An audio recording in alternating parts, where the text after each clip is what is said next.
¿Qué tal, chicos? Espero que se encuentren bien. Les envío un saludo.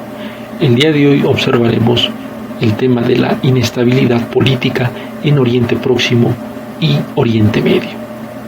¿Alguna vez habrán escuchado sobre las guerras en esta zona? Sobre este permanente conflicto que pueden observar en las noticias. Y esto no es gratis, porque tiene tanto raíces culturales que son contrarias, estoy hablando de la religión, sino también en los intereses que tienen muchas potencias en esta zona que estamos viendo, donde nos percatamos de estos países como Irán, Turquía, Irak, Siria, Egipto, Arabia, los Emiratos Árabes, Israel, Palestina. Los invito a que este mapa lo observen detenidamente y en el que aquí observamos sus banderas. Vamos a observar el primer conflicto. Es el árabe-israelí, que se nos presenta desde 1948 hasta la actualidad. Ya lo hemos visto y hay que recordarlo para tenerlo más presente. Es un conflicto sobre todo por el terreno. Por un lado, el Estado palestino que habitaba en dicha zona, y por otro lado, el Estado de Israel, que después de la Segunda Guerra Mundial se formó, promovido a instancias de el Reino Unido y los Estados Unidos, que invitan, que aconsejan a la comunidad judía a compartir un Estado de Israel con los palestinos. Y como lo observaron en dicho mapa, empezaron poco a poco a ganarles terreno a los palestinos, quienes ya habitaban ahí. Y entonces surge algunos líderes como Yasser Arafat, que no ven con buenos ojos dicha medida, y por lo tanto el Estado palestino con el Estado de Israel entra en conflicto. Se intentaron cumbres de paz como la del 2000, ahí lo observamos, pero no tuvo grandes frutos. Y hasta hoy, insisto, pervive este conflicto religioso y geopolítico. 2. Otro conflicto que ya vimos en su momento, la guerra de Afganistán, la primera guerra de Afganistán. Recordar que el gobierno era apoyado por la Unión Soviética y que los Estados Unidos apoyaban a grupos guerrilleros. Por lo tanto, el país entró en un conflicto, en una guerra civil.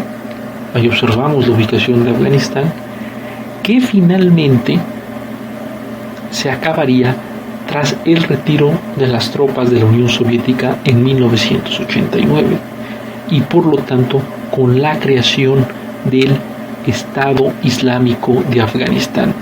Esto es, con la ayuda de los Estados Unidos, un Estado que pervivió hasta 2004 y que los mismos Estados Unidos se encargaron de derribar. Siguiente conflicto, la revolución iraní o islámica en 1979. Aquí pasó todo lo contrario a Afganistán. Aquí el gobierno era apoyado por los Estados Unidos y los revolucionarios o guerrilleros eran apoyados por la Unión Soviética. Irán era una monarquía en ese entonces, gobernada por la dinastía, por la familia que observamos, y que entonces tenía bastante relación con los países occidentales. Sin embargo, los revolucionarios, los guerrilleros, no estaban acorde a las políticas, y es que se levantan no solamente con apoyo de los soviéticos, sino también por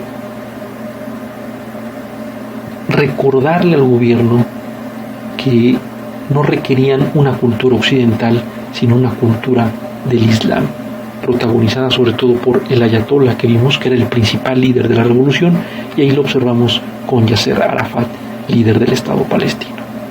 Finalmente obtienen la victoria los grupos revolucionarios y se forma la República Islámica que derroca a la monarquía pro-occidental. Siguiente punto, la guerra Irak-Irán de 1980 a 1988. Ahí observan ustedes, son dos países que comparten frontera. ¿Y qué pasó aquí? Pues no es de gratis que haya surgido en 1980. Como ustedes hace unos pocos segundos recordarán, la revolución islámica fue en 1979. Irak fue apoyada por los Estados Unidos para derribar a la República Islámica. Los Estados Unidos comprendieron que ya derrocada la monarquía en Irán, pues no tenían cabida en dicho territorio, pero observaron que con ayuda de Irak, al que le ofrecieron terrenos si vencía a Irán, pues podía derribar a esta República Islámica que era apoyada por la Unión Soviética. Y por lo tanto los Estados Unidos se aliaron al líder de Irak, que era Saddam Hussein. Pero vaya sorpresa, que se descubrió que Estados Unidos también apoyó con armamento a la República Islámica de Irán. Eso es conocido como el caso Irán-Contra. Es decir, Estados Unidos jugó en ambos bandos. Guerra del Golfo, de 1990 a 1991. Este ya es un confrontamiento entre Irak y Estados Unidos. Obviamente tiene sus raíces en la guerra de Irak-Irán, y Saddam Hussein pues encontró que no solamente había sido de alguna manera manipulado, sino también que Estados Unidos tenía bastante interés por los pozos petroleros de Irak. Y esto no le gustó al líder de los iraquíes, y por lo tanto invade un país que se llama Kuwait. Esto no le agrada a los Estados Unidos, ya que Kuwait era pro-estadounidense y además donde se encuentran bastantes pozos petroleros, y ordenan la famosa Operación Tormenta del Desierto, que sencillamente es un ataque coaligado entre los Estados Unidos y algunas potencias occidentales contra Irak. Finalmente los vencen. Saddam Hussein aplica la política de quemar sus propios pozos petroleros para evitar que sean tomados por los norteamericanos, y así termina el conflicto, con una victoria de los Estados Unidos, con el alejamiento del ejército de Irak del territorio de Kuwait. También ahí observamos a Yasser Arafat apoyando a Saddam Hussein. Yasser Arafat era un personaje muy importante en todo Oriente Medio. Bajo estos conflictos es que entendemos por qué Oriente Próximo y Oriente Medio permanecen en guerra constante. Lo entendemos, insisto, a partir de la lucha entre religiones, algo que se llama comúnmente como el choque de civilizaciones, es decir, entre la cultura occidental y la cultura que persiste en Oriente Medio. Pero también estos conflictos se deben a la posesión de tierra, a la posesión de recursos naturales, sobre todo del petróleo, que como ustedes saben es muy importante para el desarrollo industrial. Y es así como entendemos, porque es una zona muy inestable políticamente hablando.